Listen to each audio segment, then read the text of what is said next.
তোমাদের মধ্যে ডেলিভারি বয়ের কাজ কতজন করো? আচ্ছা, ডেলিভারি বয়ের কাজ না হয় ছেড়েই দিলাম, কতজন রাত্রির বেলা ঘুরতে পছন্দ করো? এটা তো অনেকেই পছন্দ করো আশা করছি। এমন কোনো দিন কোনো গলিতে বা কোনো রাস্তায় ঢুকলে মনে হয়েছে যেখানে এমন কিছু আছে যা হয়তো মানুষ জগতের জন্য ভালো নয়, যা হয়তো যে কোনো সময় বা যে কোনো মুহূর্তে আমাদের ক্ষতি করে দিতে পারে?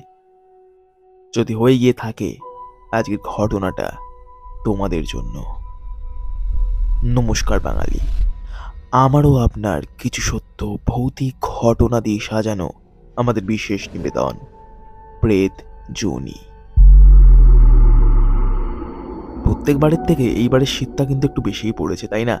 আর শীত বেশি মানে ভূতের গল্প একেবারে জমে ক্ষীর।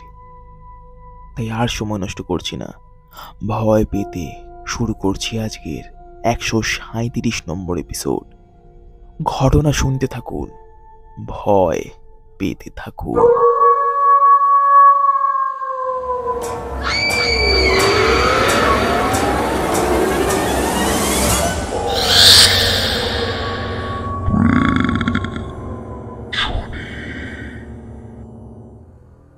ঘটনা পাঠিয়েছে অতুল টিকাদার।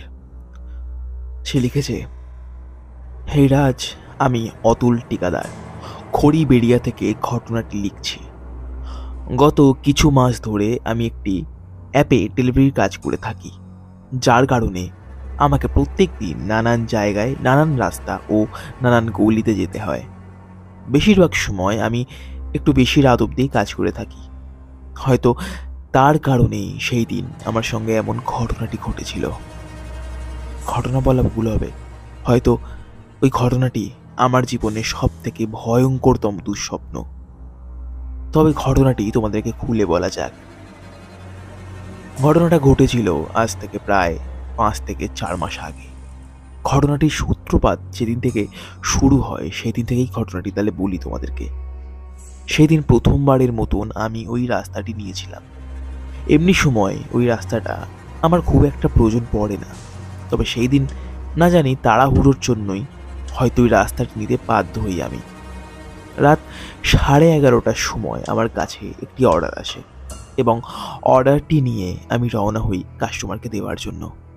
প্রায় 5.5 কিলোমিটারের অর্ডার ছিল। ভেবেছিলাম শর্টকাট অলিগলি নিয়ে নেব, সময়টা একটু কম লাগবে। আমি যে গলির কথা বলছি, ওই গলিতে ছেলেবেলা থেকে আমি বহুবার যাতায়াত করেছি, তবে সকালবেলা। রাতের বেলা ওই গলি দিয়ে যাবার দুর্ভাগ্য আমার হয়নি। এই গলিটার ব্যাপারে এমনি অনেক সময় শুনেছিলাম যে ওই গলিতে যে শেওড়া গাছ আছে, ওই শেওড়া গাছটায় নাকি একটি পিশাচের বাস। গলিটার বিবরণ একটু এখানে দিতে হবে। প্রায় 3 থেকে 4 হাত চওড়া একটা গলি, দুধারে বড় বড় পাঁচিল এবং মাঝখান দিয়ে চলে গেছে সোজা লম্বা পথ। আর সম্পূর্ণ রাস্তাটা ছেয়ে আছে বড় বড় পুরাতন গাছপালাতে। সকালবেলা তো ছেড়ে দিলাম, সন্ধেবেলা তো ছেড়ে দিলাম, সকালবেলাতেও সূর্যের আলো খুব একটা এখানে এসে পৌঁছয় না। রাস্তাটায় সব সময় পাখির মল, নোংরা ইত্যাদি আবর্জনায় ভর্তি থাকত। দরকার না পড়লে ওই রাস্তা দিয়ে তেমন কেউ যাতায়াত করতো না। তবে হ্যাঁ, ওই রাস্তা দিয়ে যেখানে ওঠা যায় সেখানে অন্য দিক দিয়ে গেলে প্রায় লেগে যায় 20 থেকে 30 মিনিট, আর এই রাস্তা দিয়ে গেলে লাগে মাত্র 15 মিনিট। তবুও মানুষ প্রচণ্ড পরিমাণে গলিটাকে এগিয়ে চলতো। খুব বিপদে না পড়লে এই গলিতে চট করে কেউ আসতো না। সেই দিন তাড়াহুড়োর জন্যই নিতে হলো ওই গলি। গলিটায় ঢুকতেই প্রথমেই কেমন যেন শরীরটা আমার শিরশির করে ওঠে। কিছুটা ঢুকতেই দেখলাম সম্পূর্ণ গলিতে শুধুমাত্র একটি ল্যাম্প পোস্ট, সেটিও একবার জ্বলছে একবার নিভছে। দেখো, এইসব জিনিস হতেই পারে, কোনো রকম হয়তো টেকনিক্যাল ইস্যু হয়েছে যার কারণে। এই নিয়ে আমি তেমন কিছু ভাবিনি। ওই ল্যাম্পপোস্ট ছাড়া সম্পূর্ণ গলিতে আর একটিও ল্যাম্পপোস্ট ছিল না, অর্থাৎ সম্পূর্ণ গলি ঘুটঘুটে অন্ধকার। আগে অবশ্য অনেকবার যাতায়াত করেছিলাম, তবে সকালবেলা, তখন এইসব আমি তেমন খেয়াল করিনি। তবে রাতের বেলা এই গলিটার এতটা যে ভয়ঙ্কর চিত্র হবে এই কথা সত্যিই আমি কল্পনা করতে পারিনি। ভয়ে ভয়ে কোনো ক্রমে বাইক চালাচ্ছি। সেই সময় ঠিক আমার কিছুটা আগের একটা লম্বা গাছের উপরে প্রচণ্ড নড়াচড়া শুরু হলো, যার কারণে প্রচণ্ড জোরে জোরে গাছটি দুলতে শুরু করলো। ভয় আমি যেন তেনভাবে দাঁড়িয়ে পড়ি। আমি সেই মুহূর্তে নিজের হৃৎস্পন্দন অব্দি শুনতে পাচ্ছিলাম। ভয়ে কেমন যেন কাঁপুনি দিতে শুরু করেছে আমার। ঠিক সেই মুহূর্তে ওই গাছের ওপর থেকে ধপ করে কিছু একটা পড়ার শব্দ পেলাম। বাইক নিয়ে কিছুটা এগিয়ে জিনিসটার দিকে তাকিয়ে দেখলাম একটা কালো কুচকুচে কাক তার তার ঠোঁটটা নিয়ে যেন দুদিক দিয়ে কেউ চিড়ে দিয়েছে, যার কারণে সে মাটিতে পড়ে ছটফট করছে। দেখো, মাঝে মাঝে কাকেরা অমন নিজেদের মধ্যে মারপিট করে, তবে এমনভাবে কোনো কাক অন্য একটি কাকের ঠোঁট একদম বেঁকিয়ে দেবে এও বা কোনোদিন হতে পারে? কেমন যেন আমার সারা শরীর ভারী হতে শুরু করে। আমার ষষ্ঠ ইন্দ্রিয় আমাকে জানিয়ে দিচ্ছিল এখানে এমন কিছু হচ্ছে যা হয়তো আমার জন্য ভালো না, হয়তো আমার এতে বিপদ হতে পারে। ঠিক সেই মুহূর্তে এলো গাছের উপর থেকে অন্য আরেকটি কাকের কর্কশ ডাক। কাকের এই ডাকটা কেমন যেন আবহাওয়াটাকে আরো রহস্যময় করে তুলছিল, এবং ঠিক সেই মুহূর্তেই আমি অনুভব করি একটা ঠান্ডা এবং অমসৃণ হাত ঠিক আমার কাঁধের উপর এসে পড়েছে। চমকে উঠে পিছন দিকে তাকালাম। না, সম্পূর্ণ গলিতে আমি ছাড়া কেউ নেই। হঠাৎই কেমন যেন একটা চামড়া পোড়া গন্ধে চারদিকটা ভরে উঠল, আর একটা বিভৎস পচা গন্ধ বেরোচ্ছিল চারিদিক থেকে। আমি ওখান থেকে তাড়াহুড়ো করে বেরিয়ে আসবো, কিন্তু সেই মুহূর্তে আমি ওইটুকুনিও সাহস যেন আনতে পারছিলাম না। আমার মনে হচ্ছিল একটা অদৃশ্য হাত আমাকে কোনোভাবে ধরে রেখে দিয়েছে। সেই মুহূর্তে আমি দড় দড় করে ঘামতে থাকি। অনেক কষ্টে একটু সাহস জুগিয়ে বাইকটাকে স্টার্ট দেওয়ার চেষ্টা করলাম, তবে পারলাম না। তাড়াহুড়োতে বাইকটা ঝাঁকিয়ে যা হোক করে চেষ্টা করলাম যাতে কোনোভাবে বাইকটা স্টার্ট নেয়। অনেকক্ষণ একইভাবে চেষ্টা করার পর বাইকটা স্টার্ট নিল, এবং সেই মুহূর্তে প্রাণপণে বাইক চালিয়ে ঠাকুরের নাম করতে করতে এসে পৌঁছায় মেন রোডে। ওই দিন ওই অর্ডারটি দিয়ে তাড়াতাড়ি বাড়ি ফিরে আসি। বাড়িতে এসে পিঠের মধ্যে প্রচণ্ড পরিমাণে ব্যথা অনুভব করলাম আমি। জামা খুলে মাকে দেখালাম।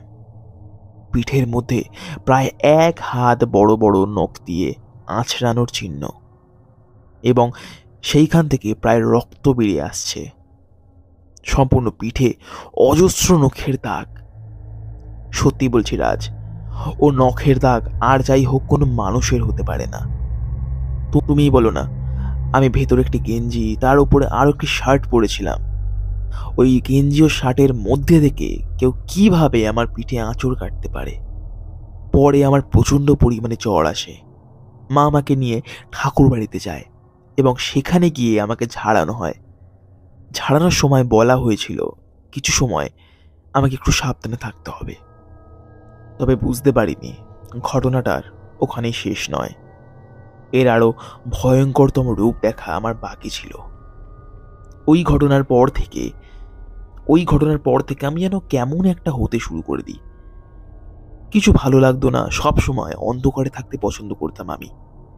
আমার শরীরে যে কোনো অংশে আলো লাগলে কেমন যেন প্রচণ্ড অস্বস্তি লাগতো আমার, আর যার কারণে সকালবেলা করে আমি কোথাও বেরোতাম না। সব সময় মনে হতো আমার কানের কাছে কেউ যেন ফিস ফিস করে কোনো কথা বলছে আমায়।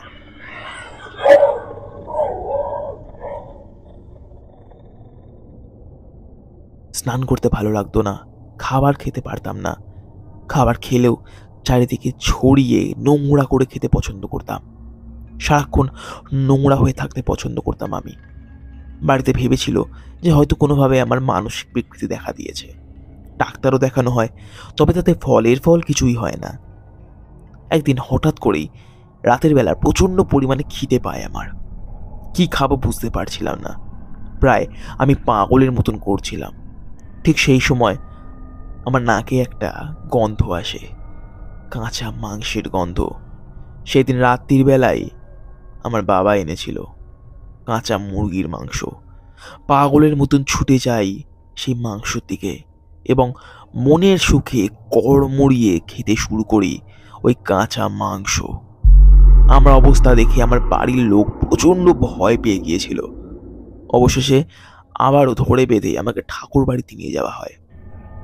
ঠাকুর বাড়িতে নিয়ে যাবার পর ওখানকার গুরুদেব আমাকে বলেন, সেই দিন যে পিশাচ আমাকে অমন পিঠের মধ্যে আঁচড় কেটেছিল, ওই পিশাচ সেই দিন আমার পিছু নেয় এবং সুযোগ বুঝে আমার ওপর রাজত্ব শুরু করে।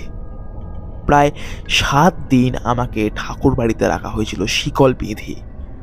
8ম দিনের মাথায় যখন আমি সুস্থ হলাম, তখন আয়নায় আমি নিজেকে দেখে চিনতে পারছিলাম না। বড় বড় চুল, নখ যেন জানোয়ারদের মতন হয়ে গিয়েছিল। সমস্ত শরীরে একটা পচা দুর্গন্ধে পড়ে উঠেছিল। জীবনে অনেক দুঃস্বপ্ন দেখেছি, তবে এটা যদি দুঃস্বপ্ন হতো, তবে আমার থেকে খুশি আর কেউ হতো না।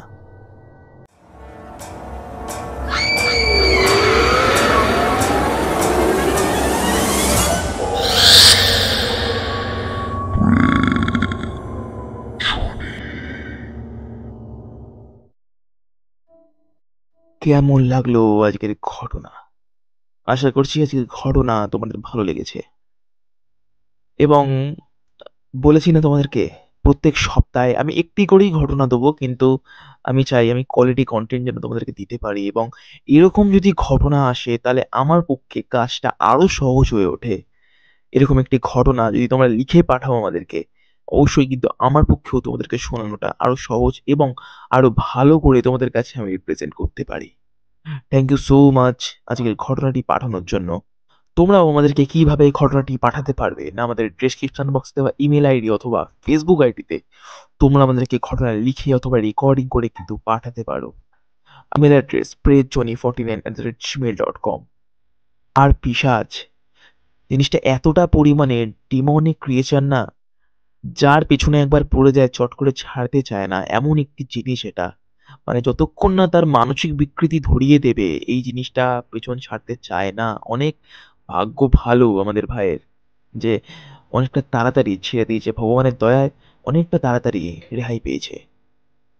চেষ্টা করব আমরা প্রত্যেকজন যেন চেষ্টা করি এইসব জায়গা থেকে, এইসব গলিগালা জায়গা জমি থেকে যতটা পারবো আমরা যেন দূরে থাকি। ঘটনা ছিল এতটাই। আমাদের দেখা হচ্ছে আগামী বৃহস্পতিবার ঠিক রাত 11টায়। আজকের জন্য সকলকে শুভরাত্রি।